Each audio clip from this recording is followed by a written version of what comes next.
18 రోజులు పడి నిలబడి 18 అధ్యాయాలు భగవద్గీత చెప్పాడే. ఇవాళ మన దిక్కుమాలిన బుద్ధుల వల్ల దాన్ని తీసుకెళ్ళి ఎవరైనా పోయినప్పుడు చదువుతామండి, ఎందుకంటే అవమానం ఉందమ్మా.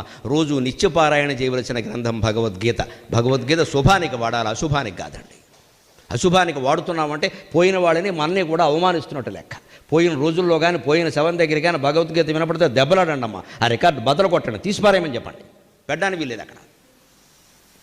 పోయినప్పుడు చదివేదా భగవద్గీత? ఇంకెందుకు చదువుతావు? పోయినవాడికి ఎలాగో వినపడదు, నువ్వు అక్కడ వినవాయే. దేనికి? కృష్ణుడు వింటాడా? ఘంటసాల వింటాడా?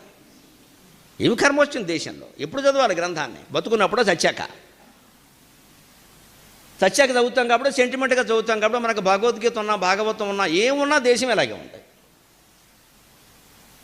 ఏది ఎప్పుడు చదవాలి, ఏది ఎలా ఆచరించాలి తెలియపోతే అలాగా.